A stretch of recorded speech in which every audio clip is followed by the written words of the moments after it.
Dum da dum dum. Dum da dum dum dum. Ladies and gentlemen, the stories you are about to hear are true. The names have not even been changed to protect the innocent. Gary Heseltine is our next presenter. Gary had his own first UFO sighting at the tender young age of 15 years.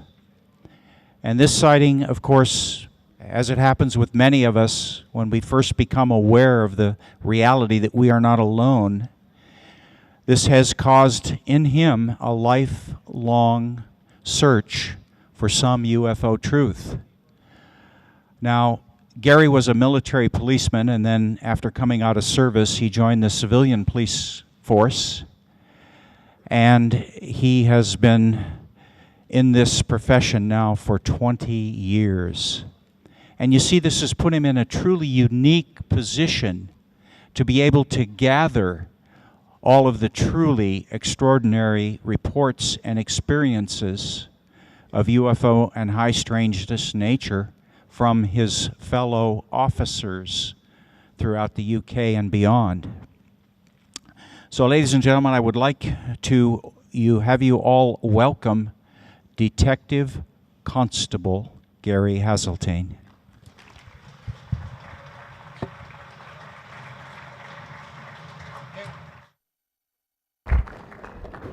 Good afternoon, ladies and gentlemen. My name is Gary Heseltine, and I am a police officer, a serving police officer with an interest, more than an interest, really a lifetime's passion. Now, it's the all-pervading theme of my life, but I am a serving detective in the police. My lecture today will be about British police officer sightings. And this is a result of a database that I created 8 years ago. There is nothing else like it, as far as I'm aware, anywhere in the world. And it's a database for serving and retired British police officers to come forward with their accounts to me. Okay?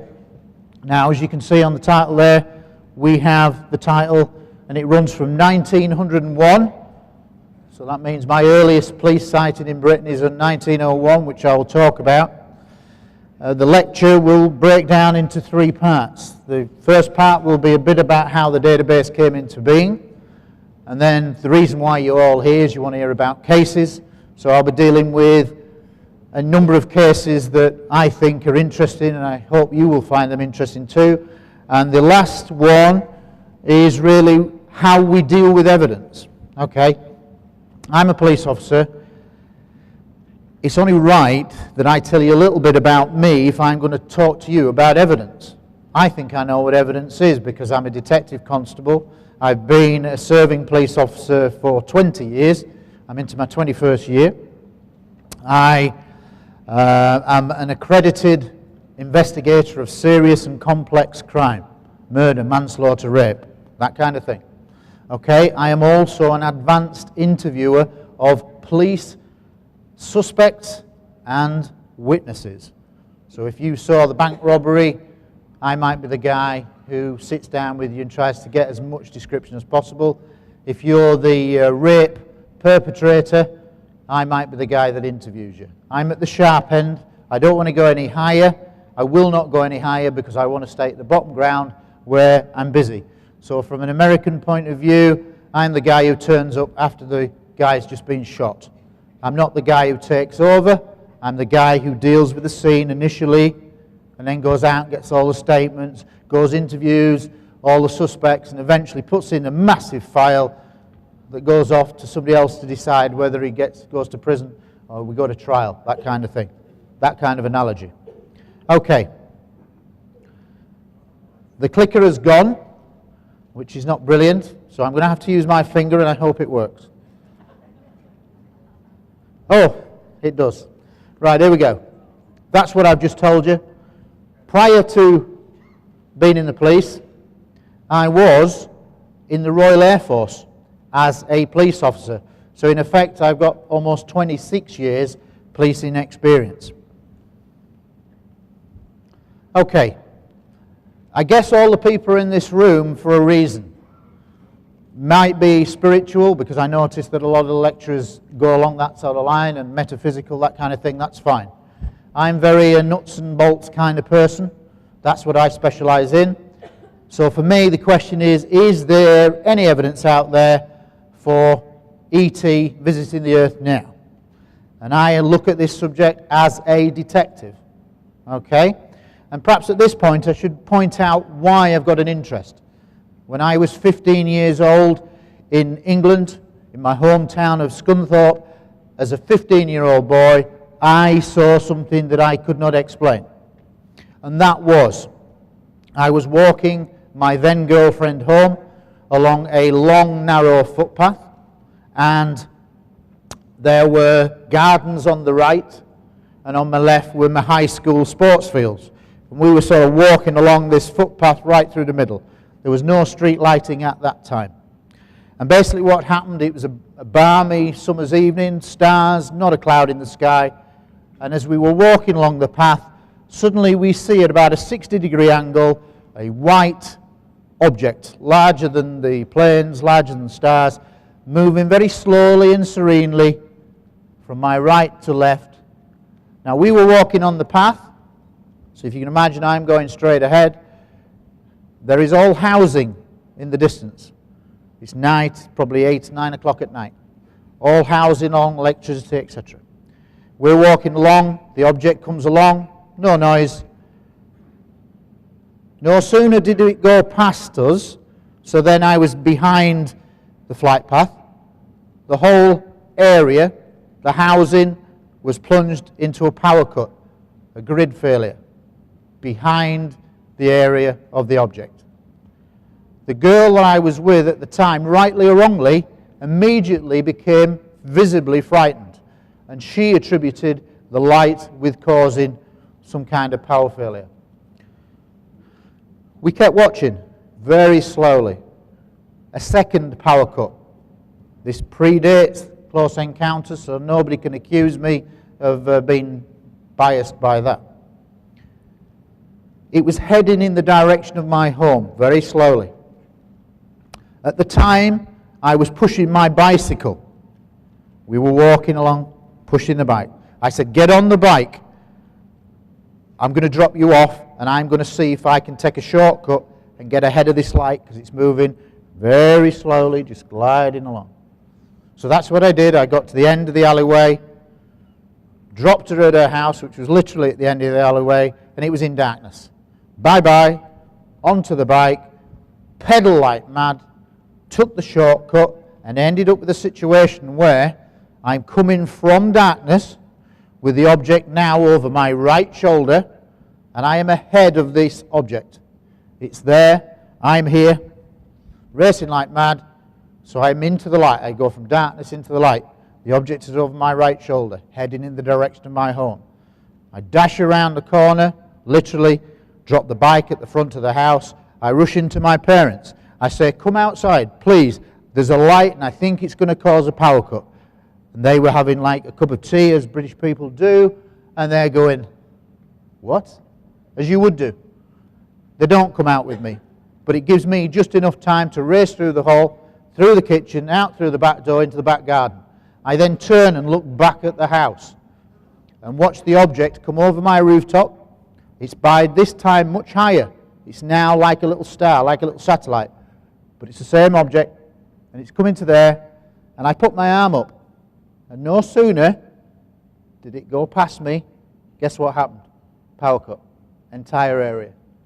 Now it's at that point there, if it wasn't the first time that it triggered it, certainly how could I predict to the very second, from a second geographical position, where there would be a power cut? And the obvious answer is I can't. That light in some way must have interacted with the power grid. And that's what stemmed my interest. Didn't know what it was, still don't. Nothing in the papers. We weren't on the phone at the time. Who do you ring? People have these problems all the time when they see things. So that's where my basic interest stems from. A childhood sighting that creates the interest. Now, I suspect that a lot of the people in this room and I'll do a quick straw poll, stick your hand up if you've had some kind of paranormal experience or UFO experience that's created your interest and has brought you here. Hands up in the air if you have. I would say that's a pretty fair number. So you do what most people do. If you've had some kind of experience, you ask questions. Where do I go? Is there anybody else who's seen this kind of thing? I had no interest in this subject whatsoever. Didn't even know anything about flying saucers, never read anything, nothing at all. But of course, when you have an experience like that, and we're talking 1975 when I was 15,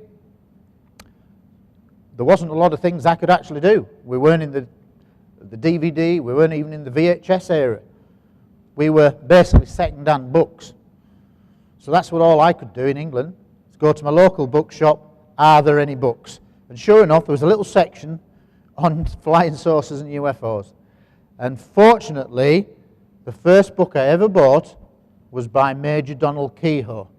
I'm sure those of you who are UFO interested in this subject, I don't think Hynek is the father of ufology. I think Kehoe, for me, is, because he was consistent right from the off. His pals were saying to him, these are pilots, this is happening, and he tried to get the word out.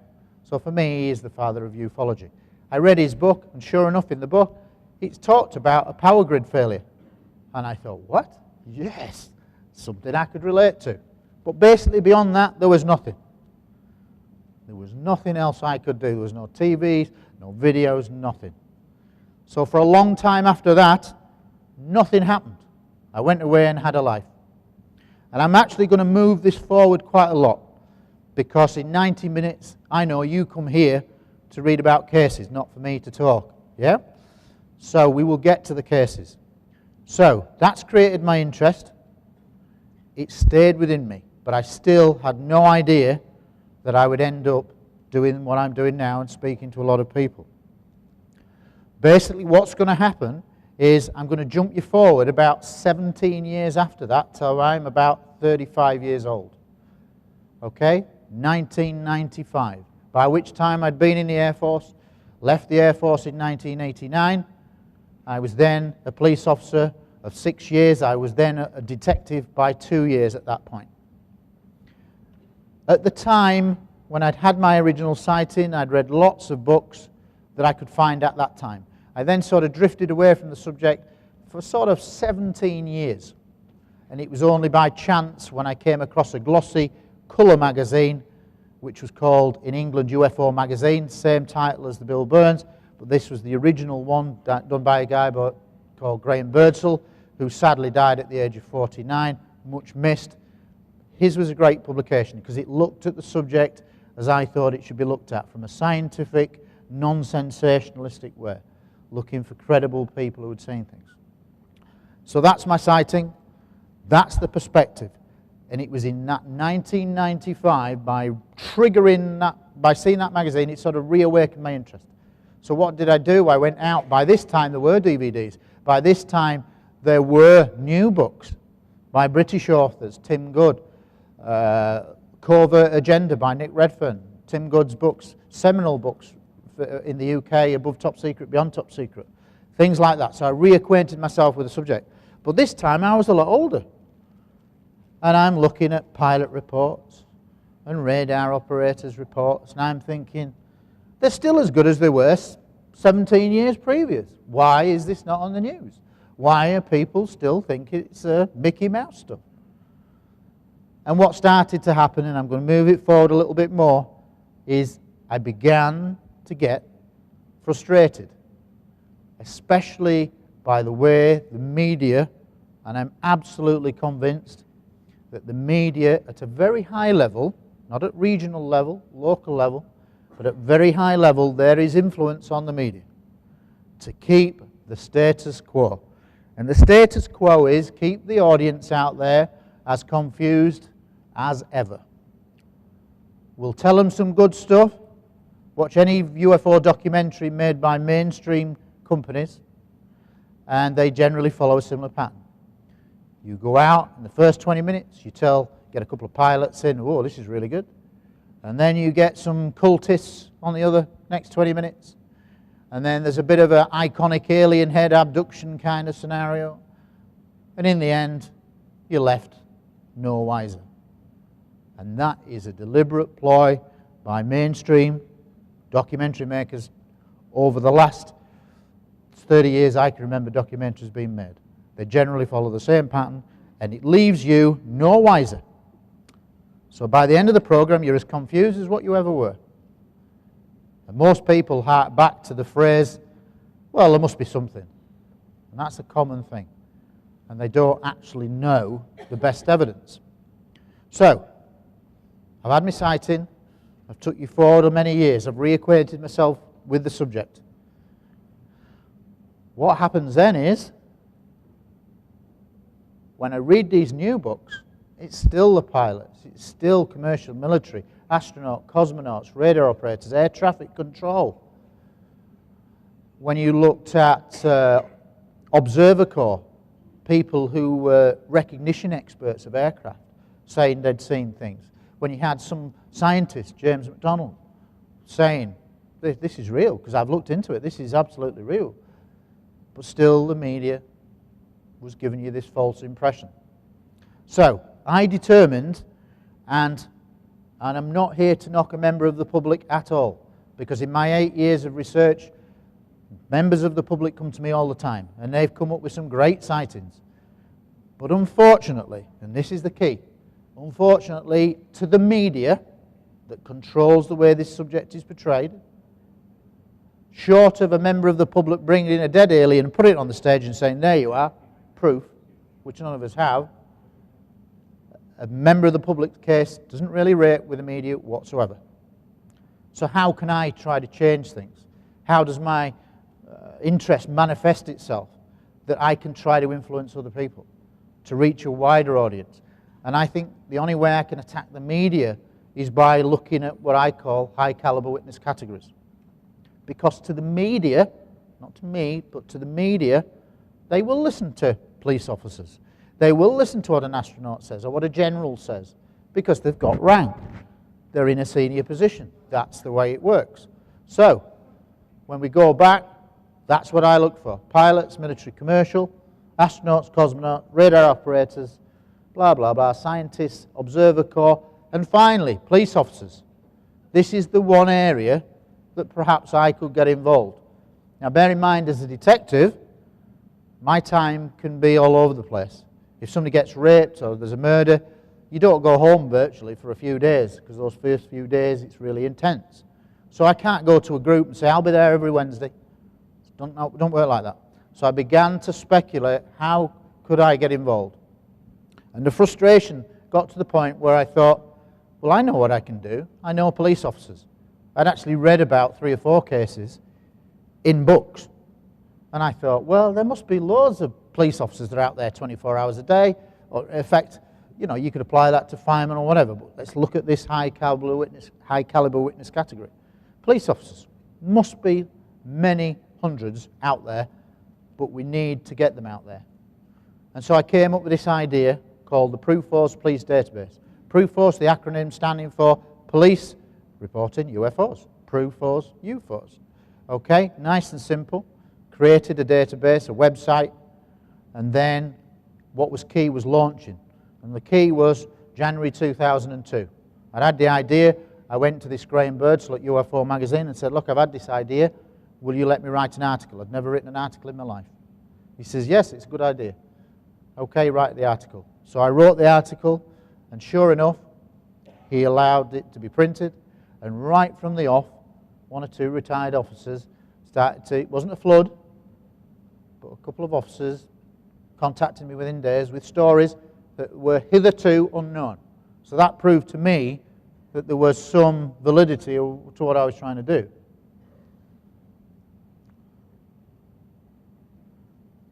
Like I said to you, unless we have that alien, then I can go on that stage, look at this, it's real, which none of us have got. There are many researchers out there, but none of us have got it. If we did, it'd be nice. But we haven't. But as a police officer, you don't have to prove a murder with the gun or the knife if you can prove that all the other little pieces of the jigsaw fit. And this is called a circumstantial case. So this is what UFOs and belief in UFOs is all about. Putting a good, circumstantial case together. Enough pieces of the jigsaw to create a highly compelling view that these things are real. Okay. So there's my basic definition, basically. Enough pieces of the jigsaw, we can create a compelling view. Conclusions. I, having reviewed all the best books, the best videos, the best evidence that I can see from these high caliber witnesses, here's my conclusion. Absolutely 100% nailed colours to the mast. Some UFO sightings are real, nuts and bolts, extraterrestrial vehicles. As a detective. Okay. I've already talked about the frustration. Okay. Launched in January. Started off with half a dozen cases. Okay. Half a dozen cases, and literally I now have, 8 years later, guess how many? Nearly 400, involving almost 800 British police officers. Started with 10, I've now got nearly 800. And I'm pretty certain, because the MOD released some files last week, that if I go through those, I'll find some more cases, so it'll take it over that magic 800 figure. So literally, year by year, basically 40 cases a year, 100 officers each per year. Now that's just in England. Think of how many there would be in America if there were a similar organisation and the size of this country. I suspect there would be many, many thousands. Cases for on duty, off duty. Okay, this is in January 2002. I'd come up with this idea. Now our force had its own intranet for hobbies. Cycling, jogging, martial arts, UFOs. I put it on there, and of course I got what I expected. This is what I got. Beam me up, Scotty. My inspector's an alien. Work. Nanu, Nanu, I wonder where that's come from. And take me to your leader, you just have to have that one. That was the initial response I had from my colleagues. They thought I was crazy. Okay? But funnily enough, I expected that. Because I don't know if there are any police officers in this room, but police officers have a sort of a weird kind of sense of humour. And we're always messing about with each other and having this, what we would call in England, a banter. Okay? So, I expected that. A week later, guess what? You get somebody who's an ex-air traffic in my force, sends me a little email. I've seen something. Can I have a little chat? So it did work. Okay? I expected the hilarity, but beyond that, the real story started to come forward. Okay.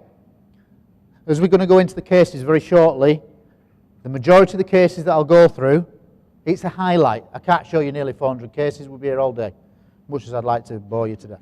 But right, so the majority will be on-duty cases. There will be 3 off-duty cases, and it says cases, there were 3, but I'm going to talk about one case that I consider got away from me.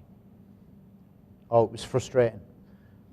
I've talked about that I'm a 100% believer. I have to mention this now because we have to, after 60 years of basic research on this subject, there are some pretty basic things that we can establish from research. The most common shapes that are seen, the disc, the spheres, the cigar, the triangle. There are many others, weird and wonderful, but they're the most common. So when we now start looking at police cases that I'm going to go through, keep those in the back of your mind, and let's see how often they're repeated. Okay? After 60 years, there are genuine flight characteristics with genuine UFOs. When I say genuine UFOs, I mean ET. The ability to stop and hover in complete silence. The ability to make right-angle turns. The ability to make instant acceleration, instant deceleration. The ability to make vertical ascent and descent. These kind of things. And when people go, no, it's only stealth, it isn't stealth. We can't do it now. We couldn't do it then when we go and review these cases from the 50s, 60s, 70s, 80s. These aircraft that are normally 15 years ahead would have been out by now. They aren't. We still can't do it.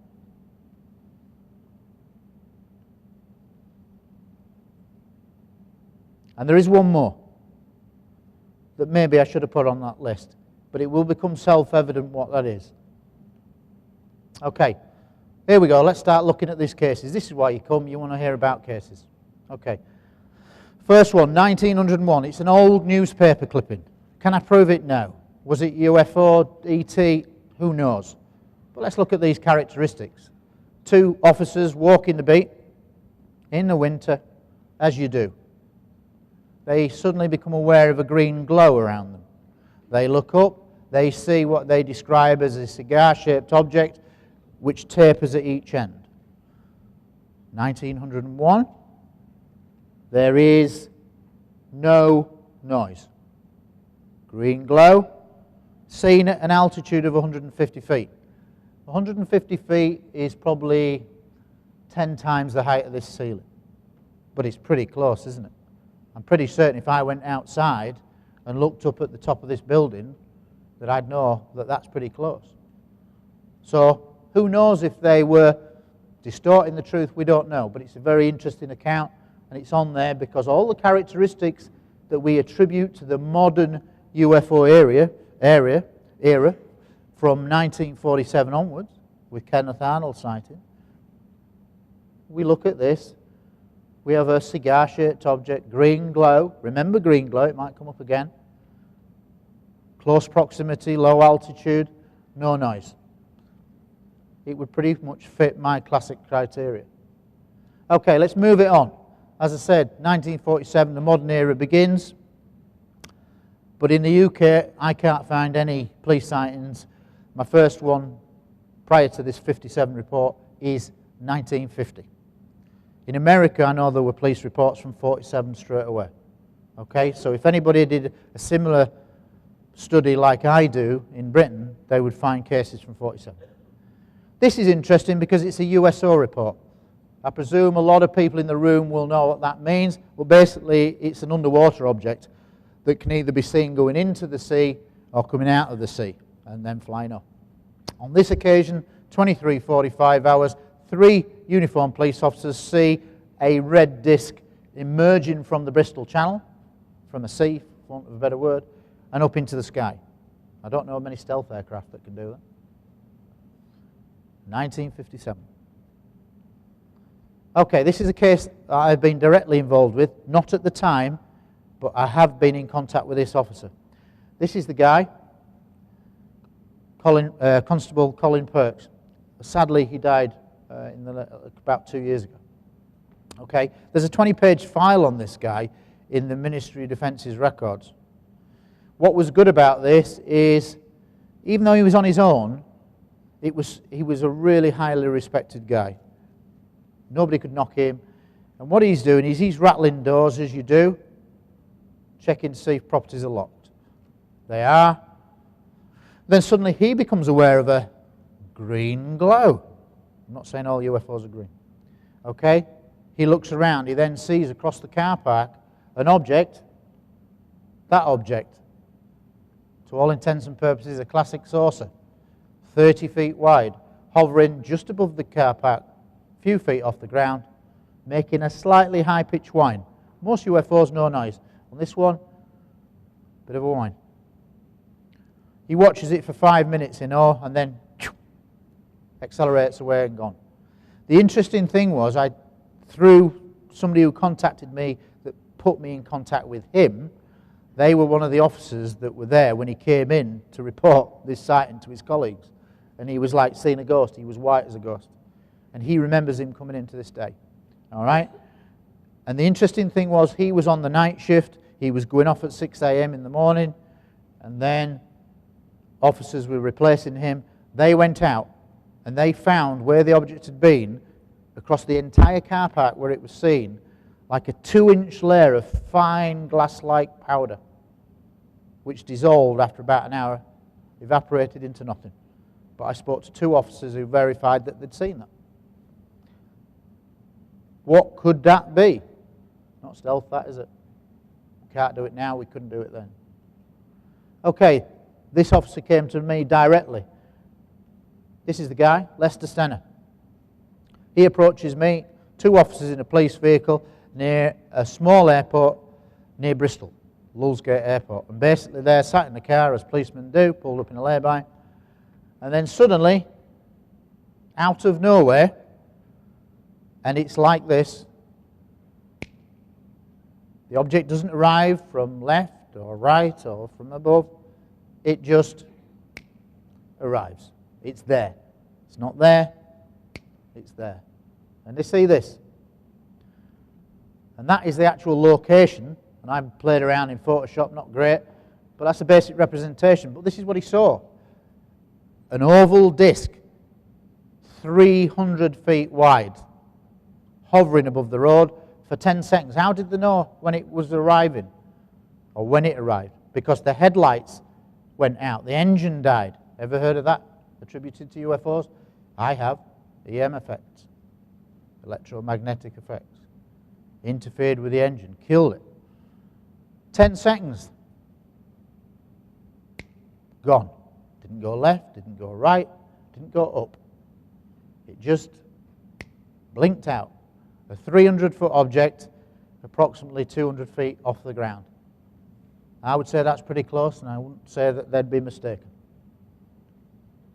Okay, this one is in 1967, there was a whole spate of UFO sightings in the southwest area of Britain.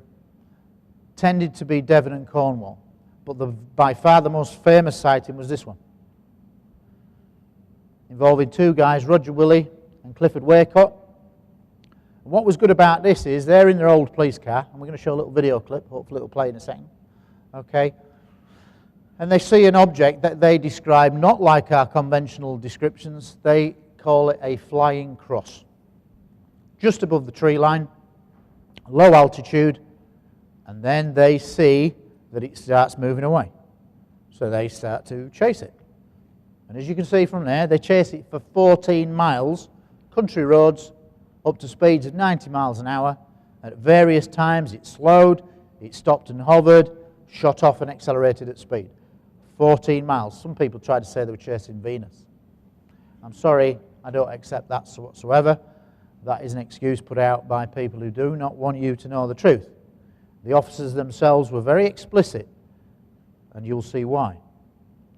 This is a clip which by magic PC Roger Willey and PC should play. Now you're not getting any audio on that. Were out on night duty patrolling the A3072 Hatherley to Holsworthy Road. Precisely 1 minute past 4 o'clock this morning, they sighted an object 400 yards away from them and at tree-top level. They reported immediately to Oakhampton Police Station, where further men were brought out. There was no question whatsoever that this was a figment of the imagination. It was definitely there. It was definitely either manned by some sort of being or remotely controlled. It was definitely being controlled to view our car or... You had the feeling it was watching. So it's only a short clip, but it reiterates that this is something that's very real to them. First thing he says, you know, this is not imagination. This was real. Imagine chasing something for 14 miles. I think that worked out at about 35 minutes of driving through country lanes. So this was no imagination, no flick of Venus just popping in for a little visit. It doesn't work like that. Okay, we'll move on. This is interesting because of the Cold War aspect. Britain, America, Russia, or the former Soviet Union. There we are, 2 police officers again, parked up, male and female. Portsmouth, a big naval dockyard there, there's a submarine base there. Wouldn't you have thought in 1967 that if any object hovered above a submarine base that it'd be big news?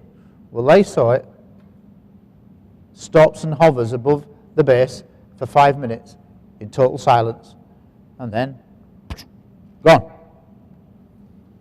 Not stealthy in 1967. There was no blackbird that could stop and hover like that.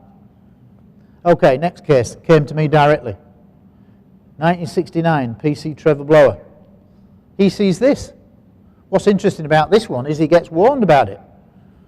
He's walking his beat and he's on his own, and then suddenly over the radio he starts to hear people reporting strange objects, and then he gets a message over his radio. Keep your eye out for some strange objects moving your way. Okay? A few minutes later, guess what? 9 pearl swirling objects flying in tight formation, arrowhead formation, moving across the sky in total silence. What was interesting about that is he knew that there were other officers. The next day he gets called to his headquarters. He gets individually interviewed by somebody in civilian clothing. Doesn't know who he is, doesn't say where he's from. He guesses he's maybe from the military or from maybe the Ministry of Defence. Bottom line is 6 other officers, including him, are involved, 5 plus him. They all get interviewed individually, and then they are told by senior officers, you are not to say anything about this to anyone. Ever heard that before in the UFOs? Another case, directly to me, and this one has more of a personal feel to me for the simple reason is this guy carried some guilt with him for many, many years. Let me explain. Okay, 1975, this is a single officer sighting, but there is a civilian as well. Okay, 4 in the morning, he's in his car, he's going to go to another little police station. He comes to a junction of a road, and suddenly he sees what he describes as a giant diamond-shaped object. It's 100 feet high, 50 feet wide, hovering just about 100 feet off the ground on this corner. No noise, gobsmacked, he's watching in awe. No noise, he's watching it. There's a single row of windows in the middle. Okay? If you ever look at the Cash Landrum, very similar drawing, almost identical. Okay? I haven't got the drawing here, unfortunately. He watches this for 5 minutes, and then suddenly it goes, incredible burst of acceleration, and it goes over to a town called Wakefield, which is actually very close to where I live in England. Does he report it? Oh, nobody's going to believe it. They're all going to think I'm mad. So he doesn't report it. The sad thing is, when he eventually gets to his base police station, where he's normally based, he goes in there, and one of the radio dispatchers comes up to him and says, you haven't seen aught strange while you were out, have you? And he didn't know which way to go. Does he say, yeah, I saw something? Or does he say, no? Well, he said no. Didn't want the ridicule. And he says, there's some milkman.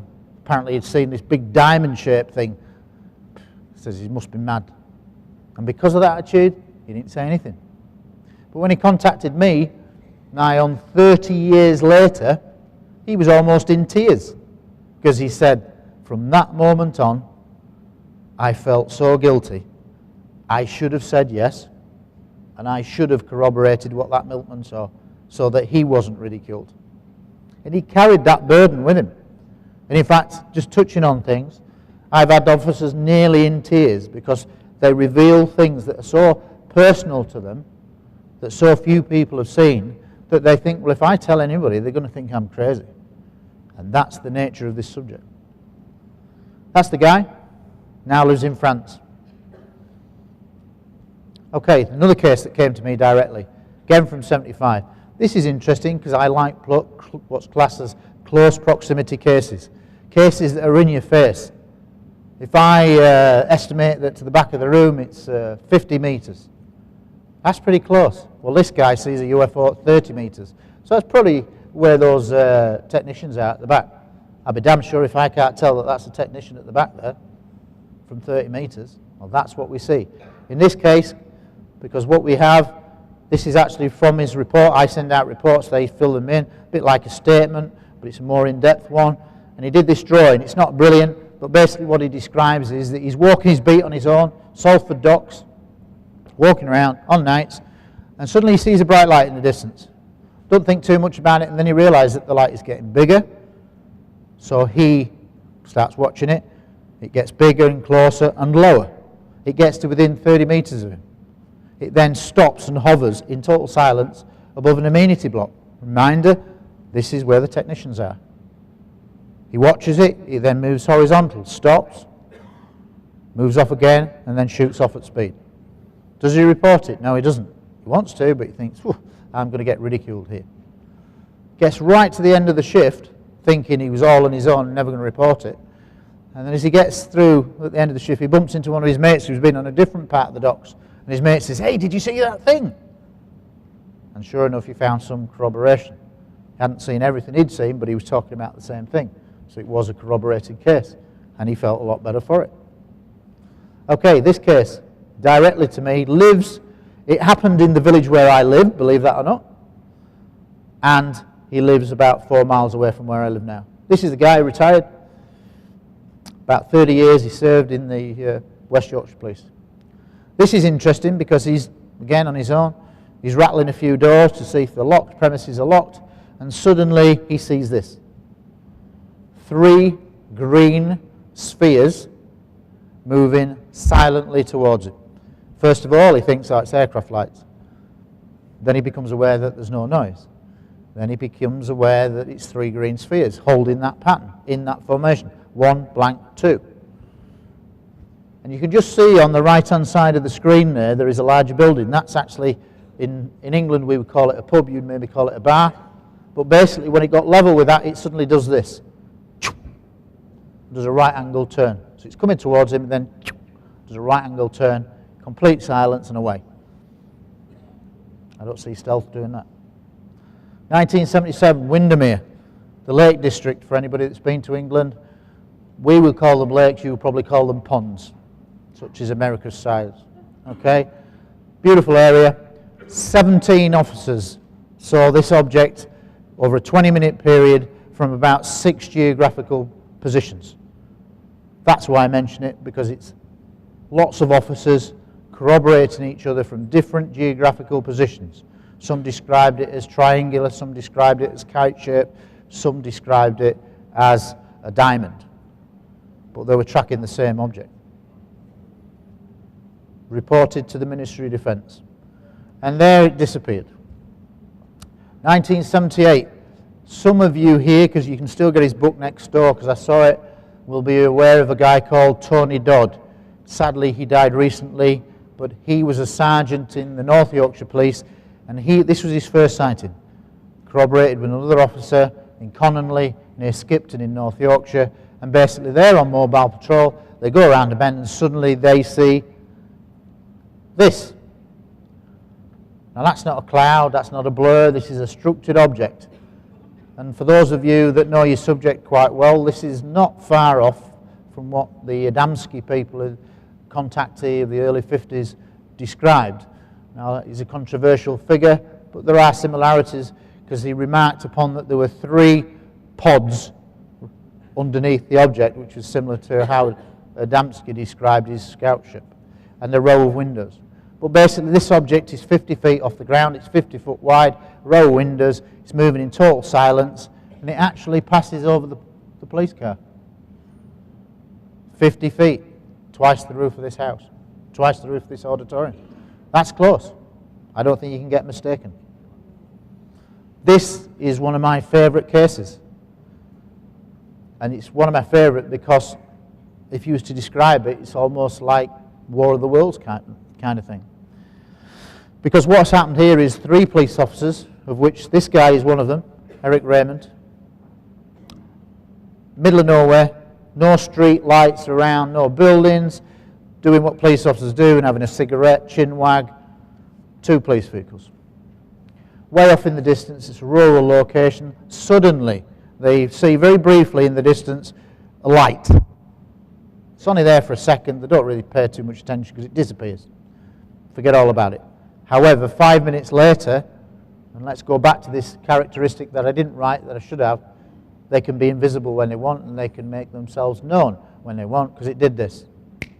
But this one was a bit different, because it blinked on, and it's the width of a football field, shining a beam down across the landscape the width of a football field. It's at an altitude of 500 feet, and there are smaller little craft moving around it, akin to the old mothership kind of scenario. They watch this in total silence, altitude of 500 feet from a distance of about 1/4 of a mile, which in a rural location is very close.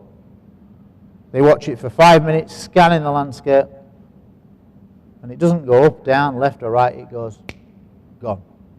An object the size of a football field. What's his motivation for making up a story like that? None. Is he going to be famous for making a story like that? No. Is he going to make any money? No. Absolute no motivation for any officer to put their head above the parapet and come out with a weird and wonderful tale. Police officers spend all their lives trying to develop a reputation, and the last thing they want to do is come out and say something like that if it hasn't happened. And those that do come out have seen something. Okay, Alan Godfrey. I could talk and have talked for hours about this case because I met him many times. I researched his story for about 18 months. It's one of Britain's most famous cases. I aren't going to spend more than a couple of minutes on it. Suffice to say that this is arguably regarded as Britain's first abduction case. It's a single sighting, but it has some trace evidence. Whilst it's a single sighting, it also has 3 police officers up on the Yorkshire moors looking for stolen motorbikes an hour before, see this blue object whizzing across the valley, weird and wonderful angles, and it's last seen heading in the direction where Alan has his sighting.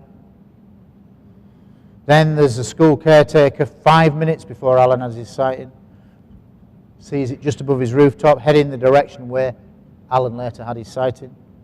And then a year after Alan had been in the newspapers and had a lot of ridicule,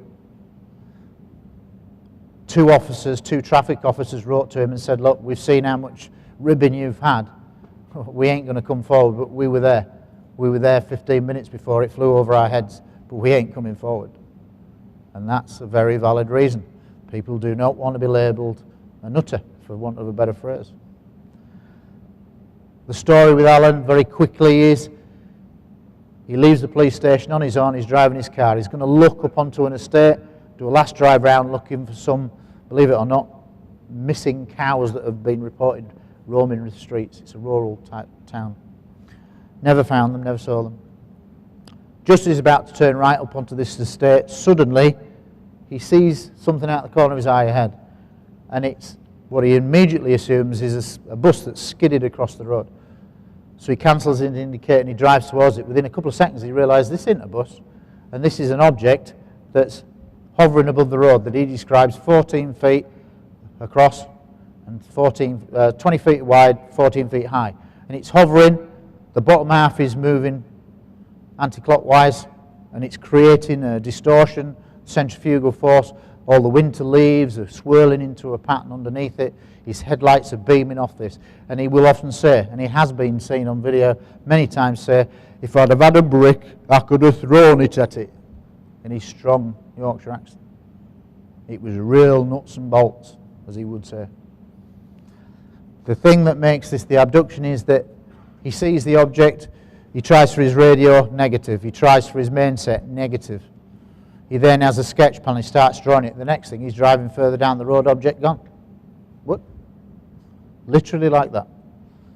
Eventually he was persuaded to undergo some hypnosis, and he had lost a period of about 20 minutes. I'm missing lots out here for time. But he was hypnotised 4 times by two professors, Blair Jaffe, alternated from each one, from Manchester University, respected people, and this story emerged. The subconscious mind that he still cannot remember is that he's drawn his sketch plan, he then gets out of the car. This is his subconscious memory.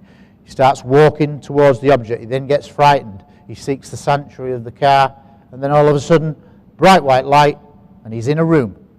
Classic, he's on his back, but this predates the X-Files, etc., etc. He's been examined. There are small, but he describes 3 to 4 feet high creatures. He doesn't call them greys, he calls them lampheads, bulbheads, which makes it more interesting. 3 to 4 feet high, and they're putting something on his legs. He then sees a humanoid figure that doesn't speak, it speaks telepathically, wearing a skull cap and a beard. And the next thing is, that's all he remembers.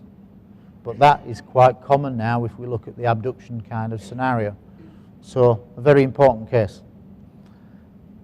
Had major effects on his life, I might say. Drove him to the brink of suicide because he got teased, his family got teased. he went up onto the moors, he was going to shoot himself. So bad was his life. Yeah? The police force turned on him because he'd had all this attention. It was a nightmare time. And if you ask Alan now, he's been in over 50 documentaries. And he's become a sort of a minor celebrity in the area, and he's been over here and spoken. But if you ask Alan, would you wish that it had happened or not happened, Alan will say to you, I wish it had never happened to me. Because it didn't have many good effects on his life. Okay, early 80s. This is interesting. I'm just going to whiz past this one. Right, Metropolitan Police helicopter. He's flying along. Suddenly, they're at a relatively low altitude. They have what they think is a collision with another aircraft, a model aircraft.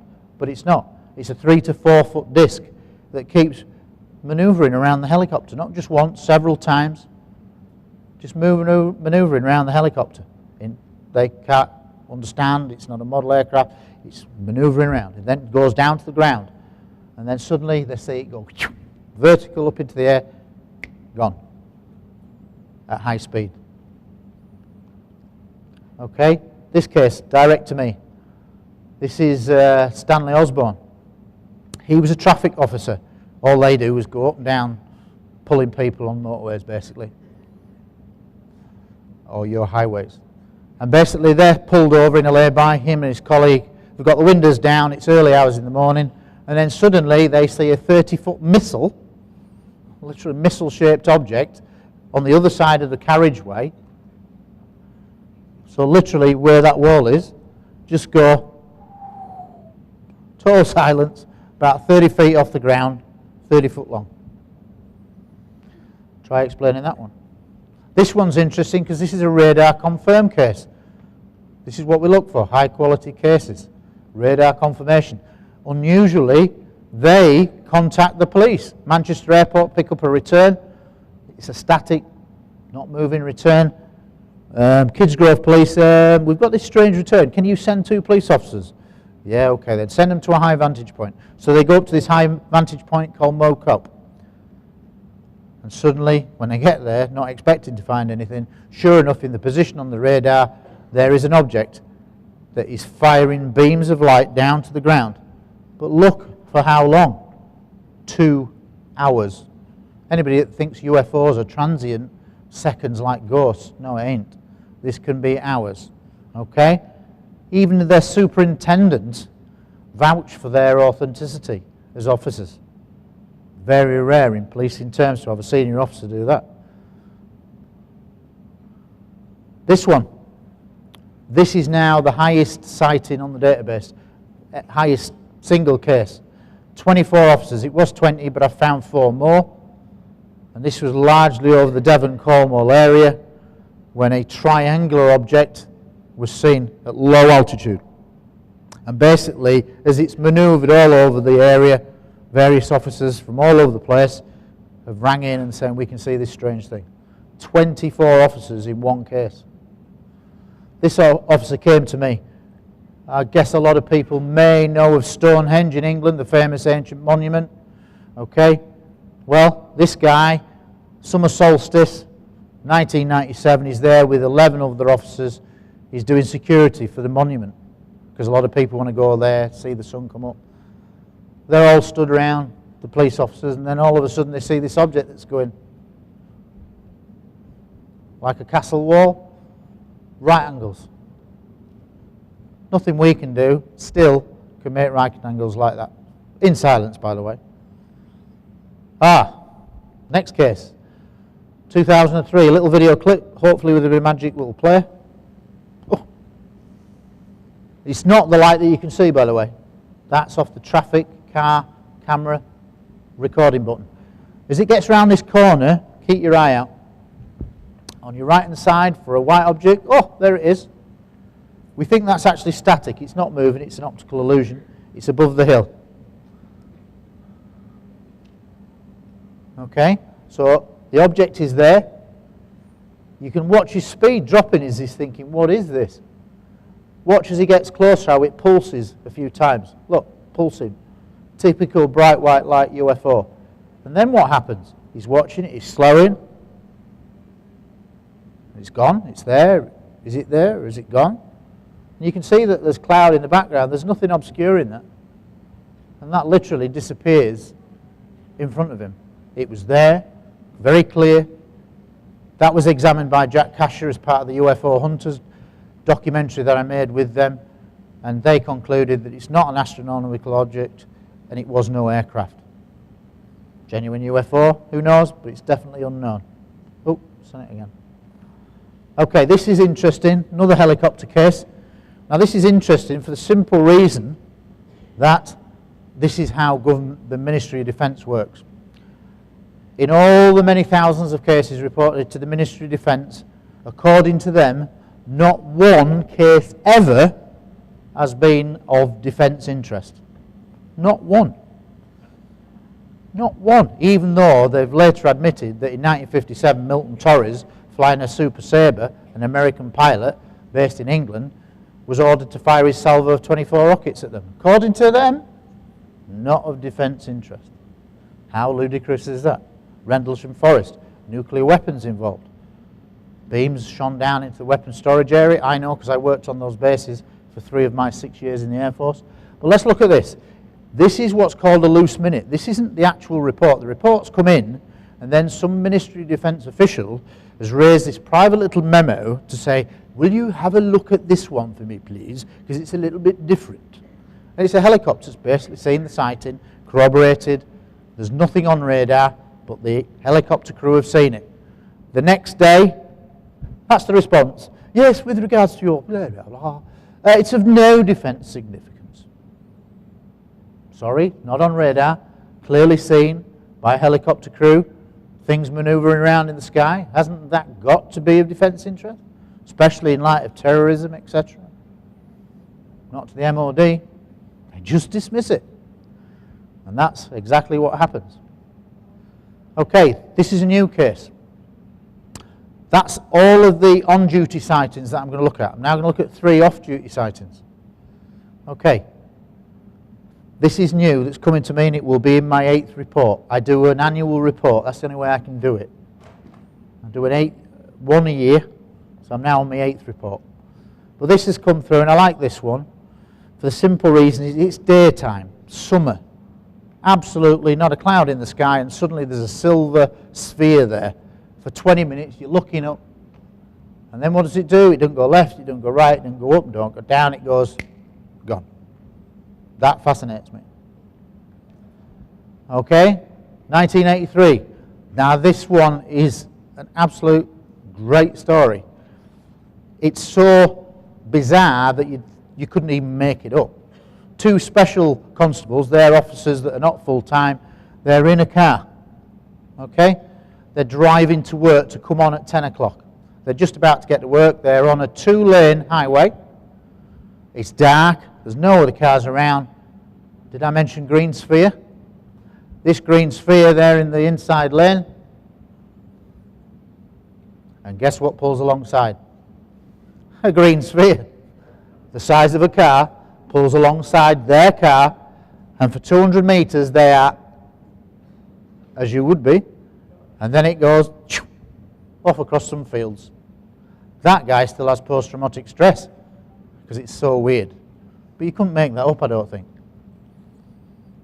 That's the guy. And he was still shaken many years later when I met him. And that was about 6, 7 years ago. Okay, the last of my off-duty cases before I start to sum up. 1999. This is a good case. This is RUC, Royal Ulster Constabulary. In Ireland now they don't have that. They have a new organisation.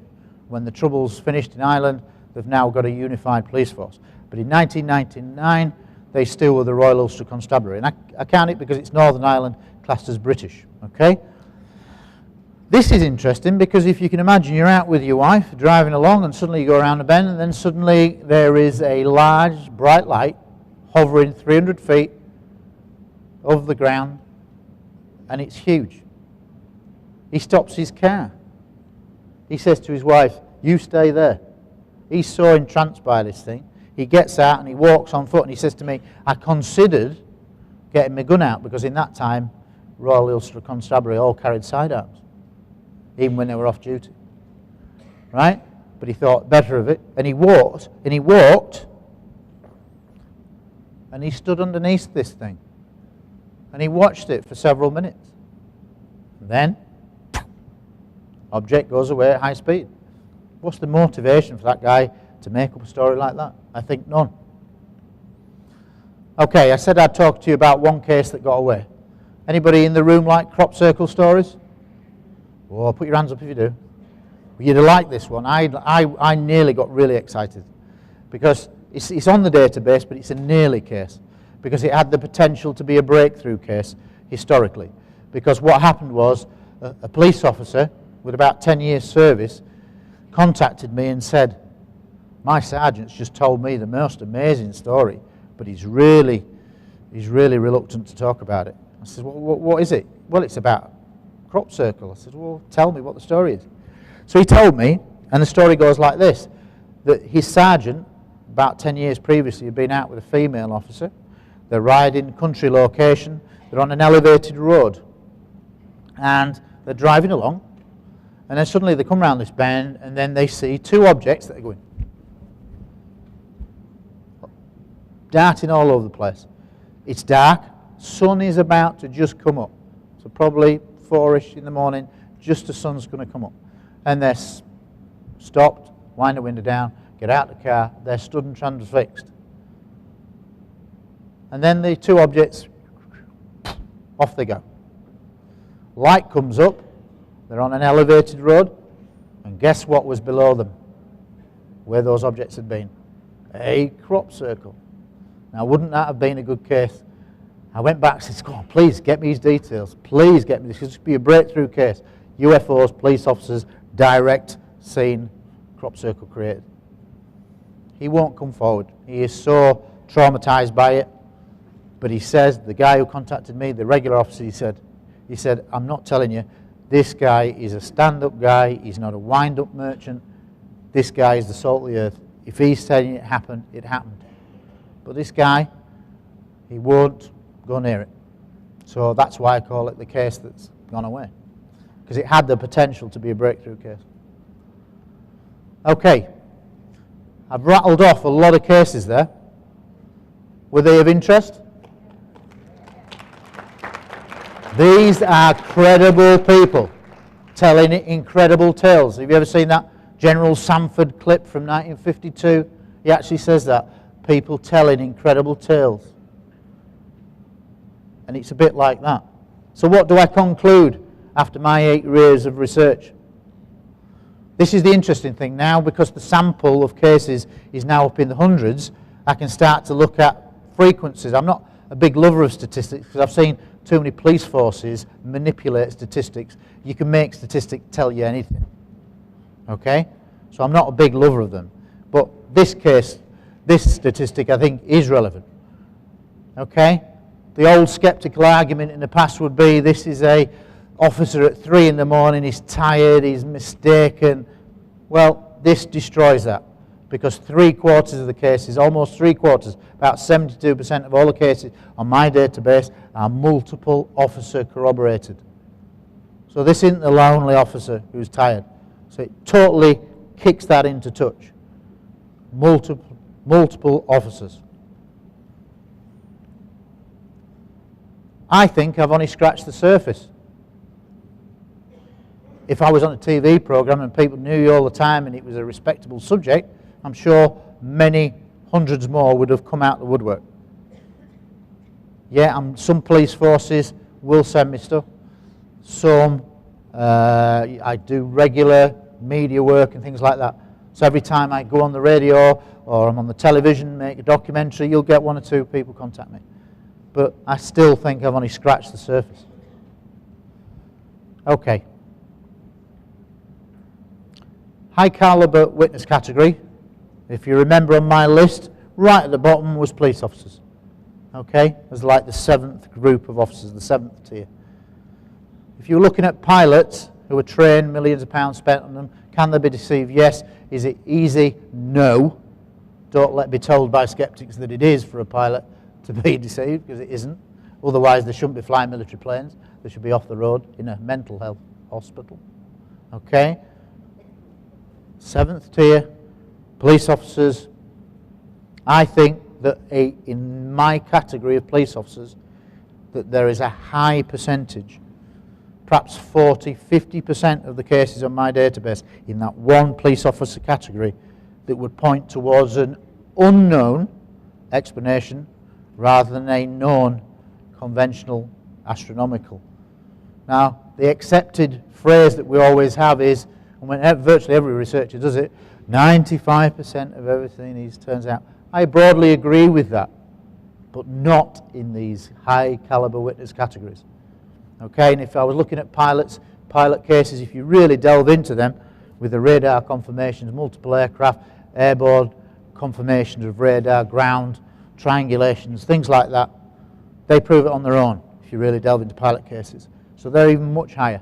But police officers, 40, 50%, I would hazard a guess. But it's much higher than that 5% that people talk about, because that's taking everybody. Okay, I'm currently compiling my 8th report. I do one a year. It's the only way I can work, because I'm so busy the rest of the time. All I do is I get a case, throw it in a bin, get a case, throw it in a bin. At the end of the year, I go, oh, what's in the bin? It's the only way I can work around my kind of work as a detective. So that's currently compiling. The latest figures for this report, 54 cases, 90 officers. When you add that to all the other figures, after 8 years, this is now approximately 385 cases, 790 British police officers. Like I said to you, the MOD released files last week. So I've downloaded all of them, and I've got about 6,000 pages of stuff to look through, but I have no doubt that I will find some more. So I fully expect, and that's why I've held back on the report, that I was going to hold up and say, this is my 8th report, because I'm pretty certain that if I leave it another couple of weeks, by the time I've looked at that evidence, we will be beyond the 800 mark, which is a hell of a figure in 8 years. Okay, where do I see the future going? Well, I could tell you a story on this that's unpleasant to me at the time, but I'm not going to.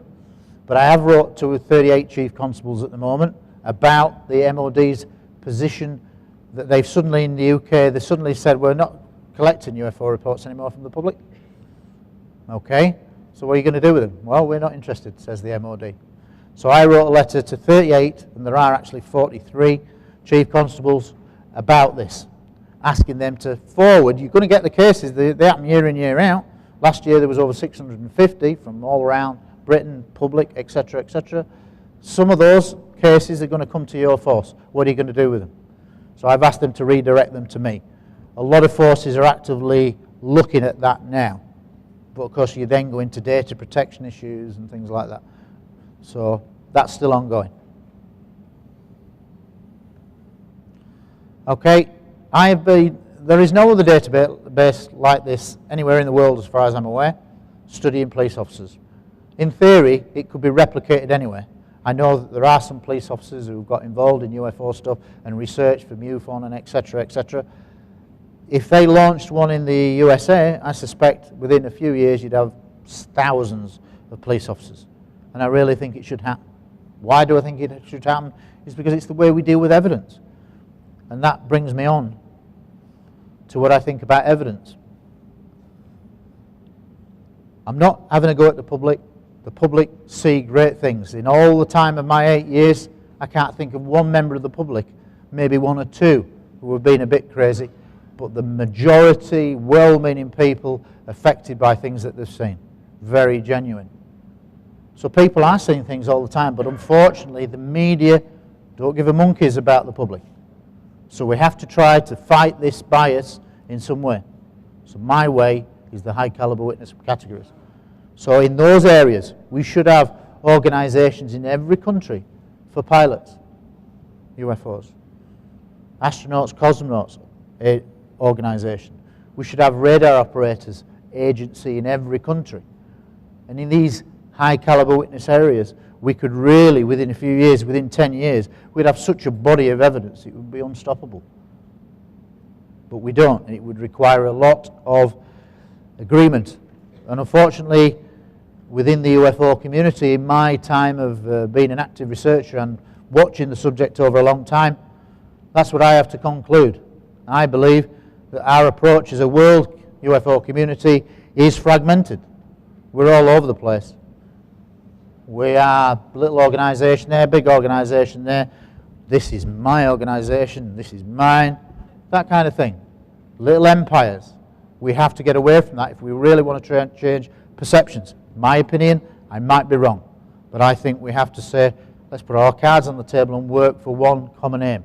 How can we get our message, not to the people in this room? I am not trying to reach the people in this room, because the mere fact that you are here means that you've got an interest. I really am not trying to reach the people in this room.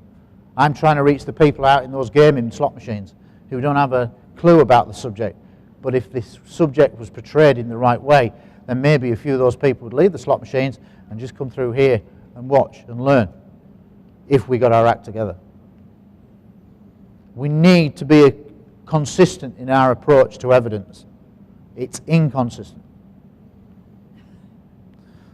I've had this idea, it's probably laughable, but it's my idea, that basically we should have in these high caliber witness categories, every country, we've got pilots, every radar operators, and the best cases, the corroborated cases, the trace evidence cases, the landing cases where there are soil samples taken, where there are mutilation cases that we've got vets doing reports and saying this is very strange. All these kind of things, it's all part of the umbrella. We should create one place and send all our best evidence to it. And instead of like a bank where we till money, we have our best evidence bank where we deal in cases, our best evidence cases. And why would we do that? Because when the press come up to us and say, is there anything to this? Which they do, even though they've taken and watched a lecture, they'll still say to you, is there anything to it? And that's what it's like. So we should then go, here you go, best evidence, go see the bank, the evidential bank, wherever that may be, organisation. And that way, we could direct anybody, and all researchers could say, you've got a question, you go to the bank, take it to the bank. Yeah? And in one place, we'd have the very best of all the things around the world. Take it to the bank. Okay, now it says it's the end there, but it's not. And if I'm right, have I still got 15 minutes? Thank you, there was a voice in the darkness. Right. That's the end of the presentation, and I'm quite pleased about that. I've speeded up a little bit because it's not the end of the story, because there are lots of things that we could do out there. The fact that you are here means you're interested, but I bet you know lots of other people who can't have enough interest to come to a thing like this, but they're interested enough to say, well, actually, when I was on the farm many years ago, I saw this. And these stories are there all the time, literally week in, week out. Okay. I'm just going to put this out here because I've got 14 minutes before I get shot. Okay? You can either have a question and answer for 14 minutes, if I can hear you, or if people have heard about Rendlesham Forest in England, a very famous case involving American airmen and a guy called Colonel Holt, I will tell you about 10 minutes of that if you want. Okay. All right. Are we going Rendlesham Forest? Okay. Is that what we're saying? Right. And Rendlesham Forest. I met Colonel Holt. Just put your hands up if you are familiar with the case involving. Oh, that's good. Oh, I like it. This. All right. I'm preaching to the half converted. Right. Okay. I've had an interest in the Rendlesham Forest case for a long time because between 1983 and 1989, I was in the Royal Air Force Police. For 3 of my 6 years in that service, I worked on 2 nuclear weapons bases, doing exactly what Holt's men did on those nights, on identical sites virtually. Okay? What I can tell you is that, and I might be really revealing stuff here, but Larry Warren is going to do an unofficial talk, and I've got to know Larry over a few years, and we've had a good chat. Okay, I've been working with Holt for the last 2 years. Okay, I, as a detective, have pushed him further and further and further than he's ever gone before, and he has made some major announcements. Are you aware that in June of last year, which unfortunately coincided with Michael Jackson's death, so it killed the publicity in one. Okay, we put out a press release where Holt gave a definitive review on what he'd seen. Okay, I may get involved with doing a bit with Larry Warren when he does his chat, which I believe is now on Saturday evening. Okay, so I might be out here and I will show you some stuff. And I might even show you a little clip of Holt that he did for me unofficially as we were making a documentary for the History Channel, which aired as UFO Hunters over here with Bill Burns. Okay, that is a great case. We talk about, this case is very simple. It's about nuclear weapons. Holt wouldn't want you to say that. He can never say that, yes there was or there wasn't, because his pension's on the line, and anybody that's been in the military will understand that. But I can, because I worked on those sites, and there are two easy ways to show that it was a nuclear base. One, a photograph that I've got from one of the bases that I was on, which closed, RAF Larbruck in Germany. It closed in the early 90s, and I went back as a civilian, now a police officer, went back to the base, and they said, yeah, you can just wander around on the weapons storage area. I went, what? It was really weird, because there had been this intense security when I was there. 40 officers on a shift.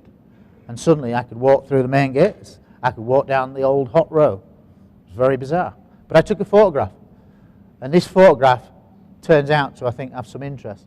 For the simple reason is that when I made the UFO Hunters program, I said, we must go up that tower on the storage area. Why? Because there must be more witnesses who are in that tower who've never come forward. And I said this to Holt, and he said, well, actually there was. So he actually says that on camera, which is good. Okay, but you go up there, and the whole idea of that tower was that it was above the tree line. It had a 360 degrees. Storage areas are always sat in forests, like Air Force places are, for a bit of comparison, a bit of camouflage effect. We went up the tower. Now the trees were a lot higher, but basically if something was seen manoeuvring above the trees anywhere, the guy up there would have seen it. Okay, so that was fascinating to me. Okay, and cutting a long story short, everybody probably is aware of the transcript that he made on his little micro cassette as he's walking through on his night with the men. Yeah, people aware of that? Okay, all right. Well, for those that are not aware, he had a little dictaphone, and every now and again he'd go 0400 hours, object still, so little commentary. He had that. There's a transcript out. One of the things I did when I was working with him is I sent it back to him and said, well, that's just a 2D, doesn't tell me anything really. It's flat. I want you to bring it to life and now put your comments on it. Pad it out. And he did, and he come out with some very interesting things. Okay? When we look at the nuclear side of things, he can't say it, but I can. I've got a photograph from my old site that will tie up exactly to the photograph that I took of the site that we were on at Rendlesham. It matches 100% the layout. Okay? And when we look at the number of men involved in the security of a base, that is how you prove it. In the Air Force, in a conventional storage area, conventional bombs, you might not have anybody. You might have an airman guard or something like that, apart from on exercises. But on a weapons storage area with nuclear weapons, you will have 35, 40 people on every night. And guess what? At Bentwaters and Woodbridge, they had 35, 40 people on. Draw your own conclusion. Okay? So we are talking beams into a weapons storage area, nuclear weapons, and for the last 2 years I have been working with Holt to develop a potential film script, because it has everything. We know, if you're familiar with the case, a lot of the airmen were interrogated afterwards. There's a lot of mind games gone on, and Holt has always said that some of the men were manipulated, and I absolutely believe that. And there is a controversial third night that might be the second night. The Larry Warren that talks about is a controversial figure within the subject. but it's absolutely vital to the story. And really, there's been talk about a reunion, things like that, because it'd be the 30th anniversary. I understand that one of those reunions has fallen through, but what I'd really like to do, having got really close to Holt for the last 2 years, is to get all of the people, however peripheral, who were there in the base, put them in a locked room, no members of the public there, and have a big referee match. Such is the confusion about what's gone on some of the nights. And this is all down to the media, to the way that the special forces, government began to play mind control, to set officer against officer. And you'd have to say it's worked really well. But on its own, the case is still a fantastic case. And hopefully, if Larry will allow me, I'll show you some of those things, and I'll show you some clips and the photographs, etc., etc. Okay? You've been a great audience. I'm going to finish 5 minutes early. This is not him. Thank you very much for your time.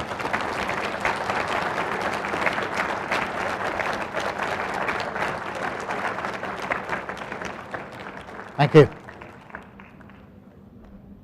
That's got you on the hop, hasn't it? Finished 5 minutes early. For those people that are interested...